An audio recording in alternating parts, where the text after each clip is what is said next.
Hi guys, and welcome to a new video. And today in this video I'm going to be doing a review, a review which is probably the most latest review I've ever done.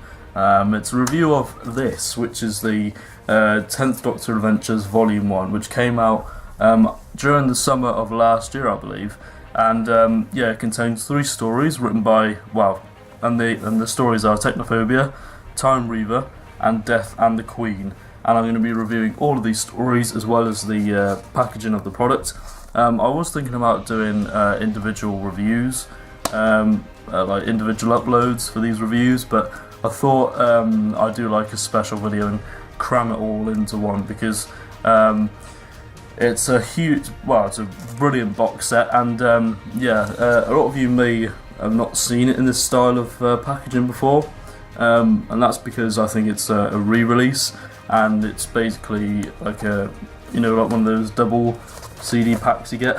So yeah, it's a really nice set. I picked it up in Forbidden Planet for about 30 quid, and so yeah, now I'm going to take my time and review it.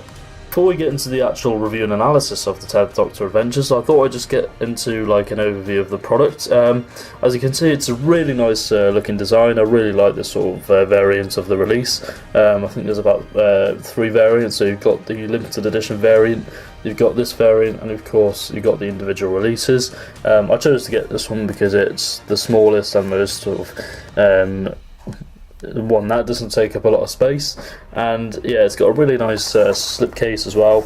And so yeah, we've got David Tennant, Catherine Tate, we've got the Sensei there, we've got Gully the gangster octopus, and we've got Death, we've also got the TARDIS. We've got this really nice sort of graphic design here with a nice purpley effect. It's a really colourful box. It's one of my favourite pieces of artwork that Big Finish have done. So we've got the spine, and it says the 10th Doctor Adventures. And it's got a nice picture of Catherine Tate and David Tennant. And we've got Big Finish, We Love Stories. We've got the top here, it just says pretty much what it says in the box, and we've got some nice sort of bluish patterns here, as you can see. And then we've got the back of the story, back of the box. It says the 10th Doctor Adventures, 3 full cast audio dramas, audio adventures starring David Tennant and Catherine Tate, and they're all directed by Nicholas Briggs. Now, I won't go into the sort of synopsis. I won't read it out because you can hopefully you can pause it and just see for yourself what the blurbs are, because I'm pretty much going to explain what the story is, what the stories are in the video review. And so if we take that out, we've got a really nice case, pretty much the same of the slip case as well. 10th Doctor Adventures Volume 1, slightly different because this time we've got a picture up there of the front cover, but it's still practically the same. Inside, the discs are all the same. It's nothing different, so I won't show you the other 3 discs because they're practically the same. So we've got a nice little short booklet here. It's only 2 pages. So we've got the front, cast, and the production credits, and then we've got a nice photo of David Tennant and Catherine Tate, and we've also got the cast members for each story. So yeah, that's the sort of product, and now onto my overall thoughts and opinions and the review of each story, starting with the Technophobia. Okay, so the first story in the box set is called Technophobia, and this is written by Matt Finn, who's a really highly regarded writer for Big Finish. I haven't listened to that many of his stuff, but I know he's written a bit for Doom Coalition, the story called The 11, and yeah, I'm not entirely sure what else he's done because I haven't really looked into it. I know he's done a bit for Unit Extinction, but yeah, this story is basically set in futuristic London, and it basically deals with the possibility of technology taking over and people getting really quite terrified by that possibility, and yeah, it gets to a point where it just drives people insane. One of the big things about this is called, the main villain of the piece is known as the Sensei, and what they do is basically their perception of the human race, they sort of deem them as a bit stupid and a bit, they can't really live in a really good civilization, and so basically their purpose is to try and act make all the human beings even more stupid than they already are, and yeah, they're basically, as you can see there, they're that guy, the Sente, and yeah, they are trying to basically take over the world, but they're not. It's not like a full-on invasion story. It's more of a it's sort of similar to what the Daleks are doing in the Daleks. You know, they're sort of behind the scenes, and they're trying to manipulate people and control the technology so that it takes time for people to understand that there's actually an alien menace working behind the scenes on the technology. So it's set in futuristic London, and Donna Noble gets her first sort of glimpse into the future of what London could be like. And it really does feel like it belongs within Series 4, and I can really see this being like a televised story.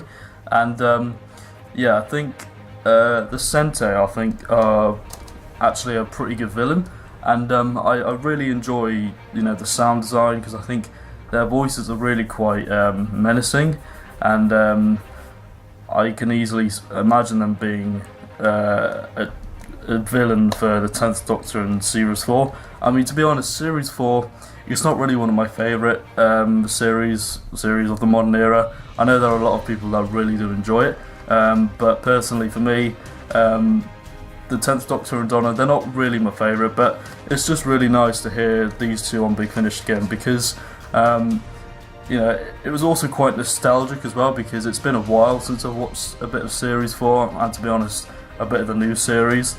But it was, yeah, like I said, really nice to hear the 10th Doctor and Donna on Big Finish again, because I think they've got such a good chemistry, and I think that's why they were really popular.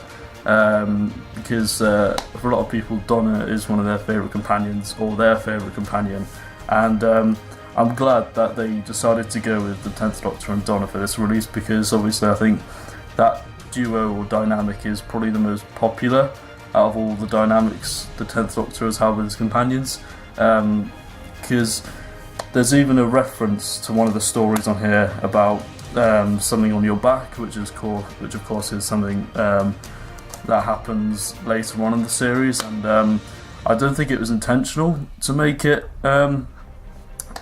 like a reference to that, but to me it felt like a reference. But that was in the second story. But this first story, I think, to be honest, it didn't really interest me all that much. I was just happy to just eventually get this release, because I was one of the latecomers, and yeah, I looking into the story, I thought it was really good. I thought the performances were spot on. You can just, apparently it did take a while for Catherine Tate and David Tennant to get back into their roles, which of course is understandable, because, you know, they haven't been performing together for quite some time as the 10th Doctor and Donna, so you can understand why that was the case. I thought the dialogue that they were given, which Matt Fitton wrote for them, for the 10th Doctor and Donna, it was just incredibly, you know, really nice just to hear them again, because obviously it's been a while since they've last been together, and like I said, it felt like they never really left their roles, and just to hear the 10th Doctor's energy and the witty side of Catherine Tate. There's a lot of witty dialogue and charismatic dialogue given to these characters, which you know and love, and I can tell fans are really going to appreciate the fact that, you know, they are still very much the same characters from the TV show. They haven't been altered in a way to make them feel a bit different, to make them more, I don't know how to describe it, but it's like they basically kept them the same, which I think is an absolutely brilliant thing. I'm glad they decided to do that and not have their own take on it, because I think that would have been a big mistake, because obviously people want to go back to this and, you know, listen to these two characters that they love, and I guess you could say these stories are now part of the canon, because obviously Stephen Moffat made the 8th Doctor companions canon, I guess. So I guess you could say this box set really does fit into the timeline of Series 4. I'm guessing this is probably sort of halfway through, maybe, or just sort of towards the beginning. but yeah, it's a really nice, fun adventure, and the pacing for it is really good, I think, as well. And I just really feel like this could really work as a TV story, and just the way it was paced, even the score. Because in terms of the score, you don't hear the Murray Gold stuff. It's Big Finish have got their own sort of sound design, and I appreciate that, because obviously, you know, they want to differentiate their stories from the TV stories, but with the same characters still being told in the correct way and being written in the right way. And Matt Fitton really does capture the 10th Doctor in terms of his energy and charisma, and Donna Noble's wittiness and eccentricity, and I really enjoyed listening to them again. Well, as for the supporting characters, we've got two other supporting characters, and they're called Jill and Brian. And to be honest, they were actually pretty good characters, and they sort of kept me intrigued throughout the story. And there's a brilliant scene in which Brian, who is you first see Brian in this sort of petrified state, because he's just completely terrified by the technology, which is sort of being progressively taken over the humans. And there's a brilliant scene in which you see him sort of trapped in a lift, and of course the lift is controlled by the technology. And I think it's Chuck Sebtane, who's the actor. I think he did a really good job of performing him, and especially during that scene, I think that's one of his best performances throughout the episode.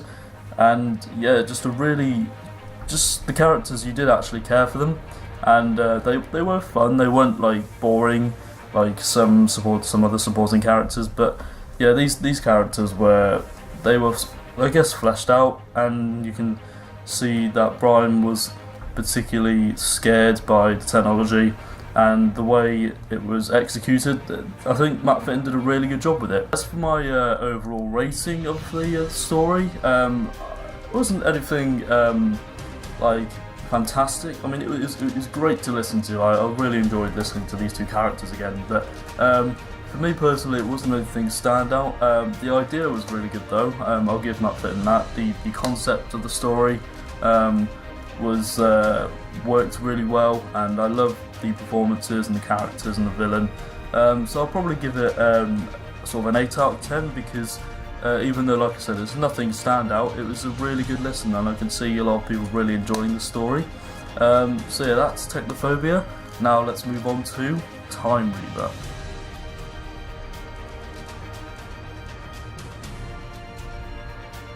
Yeah, the next story is written by Jenny T. Colgan, who recently wrote the new sort of unexpected 10th Doctor and Donna book called In the Blood. And yeah, this story is called Time Reaver. Now, Time Reaver is basically set on a planet called Calibris, or Calibris, and basically this planet is a bit like a sort of a transportation planet. And apparently it's very similar to a Virgin New adventure called Transit, written by Ben Aranovich. And yeah, this story is where if you go to this planet and you end up getting lost, you basically end up to where there's basically giant octopus called Gully, who's the main villain of the story. And he basically sort of feeds upon you and makes your life a misery by there's like a time reaver gun, and that basically, it's sort of, if you get hit by this time reaver gun, and your perception of however fast a second goes by, it'll feel like months. So if a year goes by, it'll probably feel like 10 years, and it's a really gruesome looking alien, as you can see on the front cover. Yeah, it's got a bit of a weird name, Gully. I don't know why they decided to call him that, but it gets to a point in the story where you really start to despise the villain. But I'll talk about more of that later. And so yeah, I'll go through the sort of basic story and how it sort of plays out without trying to give too much away. We first see the Doctor and Donna in the TARDIS, and they're basically trying to find some sort of part, because the TARDIS is a bit faulty at the moment, and they're trying to work out where they can go to get this part, and then they eventually end up in Calibris, and that's where they soon realise that once they get there, one of those weapons, the Time Reaver weapon that I mentioned earlier, has actually been sort of let loose on the streets, and the Doctor's getting really angry about it, and they sort of get caught up in these events where basically the Time Reaver gun is causing havoc for other people, and the Gully, the main villain, is really starting to take control of the situations which they're in. And it really does get to a point where the 10th Doctor is so angry, he starts sort of yelling at other people as to why they've made some stupid decisions. So, for example, one of the supporting characters called Cora in the story, it turns out that she actually did steal this Time Reaver gun to try and basically make events like weddings last longer, and just to make happy moments in people's lives last a bit longer than they usually do. I guess it's understandable, but personally, when I was listening to it, I thought it was a bit sort of stupid and sort of a bit nonsensical, because I can't really see somebody doing that. Knowing the effects of the gun and just the whole weapon, yeah, it doesn't really make a lot of sense to me, because there's also a Time Reaver bomb, and it's basically 10 times worse than if you were to get hit by the Time Reaver gun, because the effects of the Time Bomb are just Time Reaver bomb are just a hell of a lot worse than the Time Reaver gun. I mean, the weapons aren't really used for murder as such; they're more used for torture. And Gully, who, like I said, is the main villain, he basically likes to see people in agonising pain that lasts for like an incredibly long time. He likes to see people suffering for long periods of time, which when I was listening to this, I thought, oh my god, what a completely disgusting villain that Jenny T. Colgan has created. And I mean, unlike Technophobia, this story is a lot more slower paced. I guess that's a good thing, because it needs time to expand the plot a bit more. Yeah, I mean, anytime I heard Gully's voice, it always sends shivers down my spine, because it's actually the sound design for this particular episode I thought was brilliant. I mean, the voice for Gully, it was just really quite unnerving to watch, because every time he spoke, it was just incredibly loud and dominant, and every time I heard it, I was I'd sort of cringed a little bit, not in sort of I don't know, it's really hard to explain, because I think you'll understand what I mean when you hear it, because when you do, it's sort of the voice, the tone sounds like the creature sort of dancing a little bit, which I thought was very strange and odd. And it does, like I said earlier, it does get to a point where you really start to despise this creature who's constantly trying to torture people into making their lives seem a lot more slower and just really, really, really bad. There are a few other familiar faces in terms of the cast members that you might recognise when you read the cast list for this story, and those actors are Terry Malloy and Dan Starkey. Of course, Terry Malloy is well known for his role as Davros, and Dan Starkey, of course, plays a lot of the Sontarans in Big Finish, and of course he played Strax, who is not really a character I like very much. And Terry Malloy's character is called Roan, and I think Dan Starkey's character is called Darn or something like that. Really weird names, but obviously it's set on a different planet, so they're not going to have your bog standard common names you get here.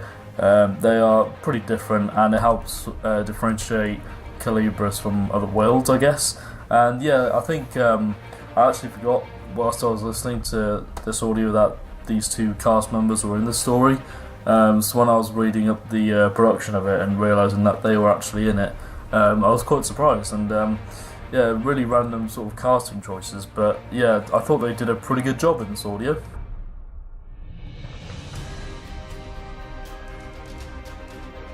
Now, for my overall conclusion of Time Reaver, I'm going to give this story a 7 out of 10. I think I think 7's good. I think I enjoyed this one a little bit more than Technophobia, but at the same time I don't think the story was as strong in terms of ideas. But I really liked the idea of the giant octopus gangster, and I thought the sound design was brilliant as well.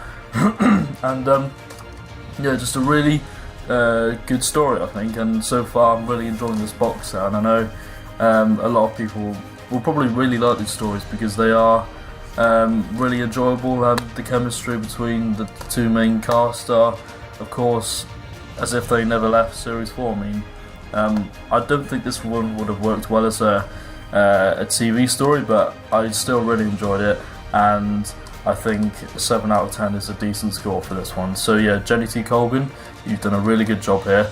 And now for my review of Death and the Queen.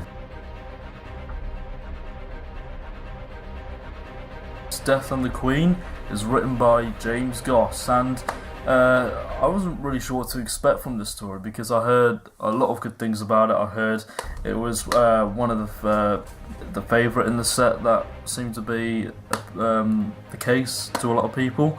A lot of people thought Death and the Queen was the best story to listen to, and yeah, I can see why a lot of people liked it because it was very light-hearted. It was very sort of like comedic in parts, and very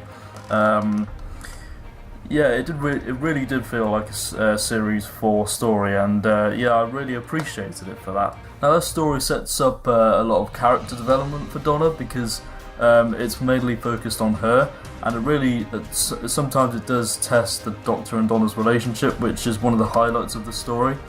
And yeah, it makes the Doctor a little bit sidelined, and I think if you're a fan of Donna, then I think you're going to really love this story because it's all about Donna, and it gets to a point where she becomes queen of this sort of little town or village or whatever, and yeah, there are times when she has to make really tough decisions, and she falls in love with a guy called Rudolph, and in the beginning of the story she does take the mickey out of Rudolph's name because obviously she's never met anybody called Rudolph before, and so yeah, that was one of the sort of funny elements of the story.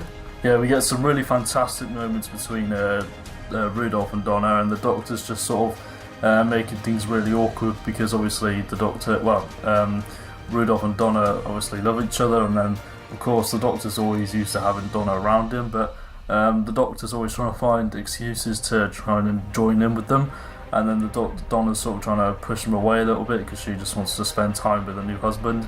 And yeah, it's just really, really nice to see the different kind of different situations in which the Doctor is not really the main focus of the story, which I think it works really well in the story actually, and I really love how it's just sort of mainly focuses on Donna, and it actually made me love her character a little bit more because, like I said in my review of Technophobia, I'm not the biggest Donna fan, so this particular box set really did make me like a character a bit more, and especially the 10th Doctor as well. The story, of course, is a historical story, and if you know me, you'll know that I really love historical stories because I think they are sort of my favourite genre for Doctor Who, and every time they do cover historical moments in history, I think they always get it spot on, and they always add like a fictional sci-fi twist to it, and every time, you know, it does work mostly, and yeah, it really kind of feels like I can actually see this working as a 1960s story, like either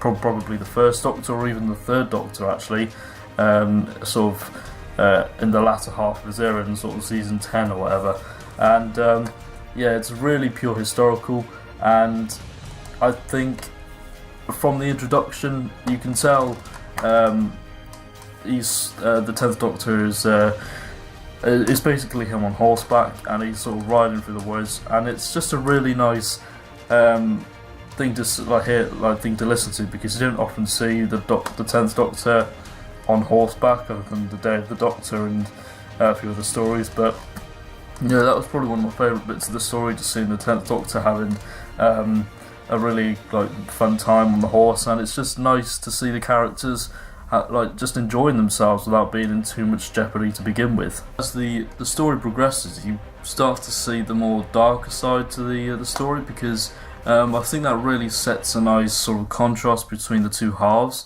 of the script. So you got a really nice, light-hearted, fun story to begin with, and as it progresses, it slowly starts to become a lot more darker and a lot more serious. And I think that's a really good contrast for a story. It's a bit like Midnight actually in series 4, because you know how that starts off all quite nice, light-hearted and comedic, and then it gets really quite scary and serious. This one sort of plays the same sort of style. It starts off very happy and joyful, and then as it later progresses, you start to realise there are more serious matters in hand. And for me, that just makes the story absolutely fantastic and really, really enjoyable to listen to. There's a point in the story where Donna actually becomes in charge, and you don't see that very often in Doctor Who, where the companions actually get to be in charge for a while. I mean, I guess in Clara's case, it did happen quite a lot throughout her era, and if you know me, I'm not the biggest fan of Clara at all, but here, it's for a good purpose, and she's actually, well, not necessarily for a good purpose, but it really helps drive the story forward, because there are times when, like I said, she has to make some tough decisions and choices, and there's a huge point in the story where she is facing a dilemma, and it's a really tough dilemma, and you still sort of do feel sorry for her at some point, because she does get really upset about the situation she's sort of put herself in, because she just wanted a break from everything, and it gets to a point where things just get a bit out of hand, and she's sort of pretty much regretting visiting the place that she chose.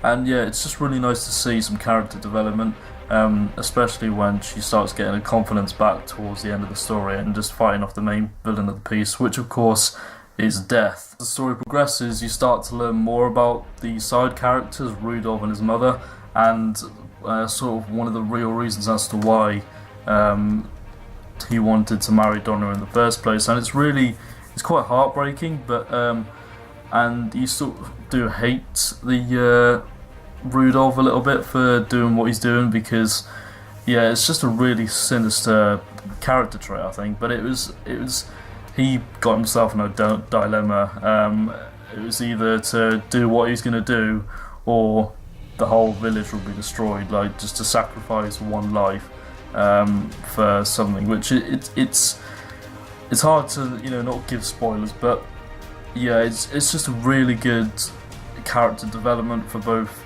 Donna as well, because she needs to try and stand up to Rudolph and basically say to him that she's not going to do what he's asking her, and because she only finds out after she marries him that his real purpose for that whole wedding. And yeah, it's really quite sad at times as well, but it makes the story a lot more emotional, incredibly emotional at some parts. And yeah, I really loved James Goss for doing this. I think he's written a fantastic story, and yeah, it's just, I think fans of Donna are absolutely going to love this story, because I think it's one of the reasons why it's regarded as the best one in the set. As for the character of Death, he does actually make quite a sudden appearance, quite sort of in the middle half of the story, and it's his sort of involvement in the story is that when you first encounter him, he says, "My bargain must be kept," and you'll understand why that is when you listen to the story, because there's a part when Death and Rudolph and his mother they're all connected, but I won't go into why that is, because it's quite shocking actually when you listen to it. I wasn't expecting it, and I guess you could say it's a bit of a twist as well.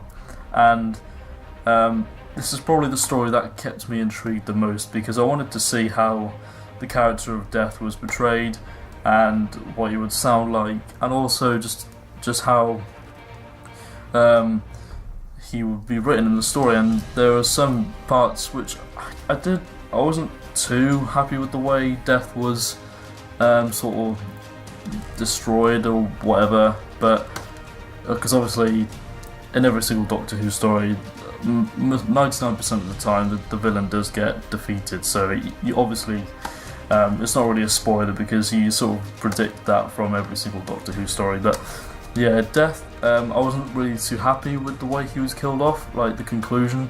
It did feel a little bit anticlimactic, but other than that, I was having such a good time listening to this. I thought it was really good audio, really well written, really well scripted, really captured the contrast of, really captured the characters of the 10th Doctor and Donna, and it really played well with the contrast of a really light-hearted story and a dark story as well. I think the performances were fantastic. I loved every single character in this. I thought it just made the story really fun, really great, and it just really intrigued me throughout. And I think for my overall conclusion, I would probably give Death and the Queen a 9 out of 10. Not a 10 out of 10 because, like I said, I've got a slight problem with the way the villain was sort of defeated. But other than that, an absolutely fantastic story, and I think it's probably my favourite in the box set. I love all of these stories. I think they are superb. I can't wait for the second volume. No idea when that's going to come out, but I can't imagine it'll be anytime soon. But we'll have to wait because I can guarantee that as soon as the second volume comes out, I'm going to be buying that straight away. So yes, thank you for watching my review of Doctor Who, the 10th Doctor Adventures Volume 1. Yeah, slightly different format to usual. I don't really do reviews this long, but yeah, I hope you enjoyed it, and I may do reviews like this in the future. So yes, thank you for watching, and goodbye.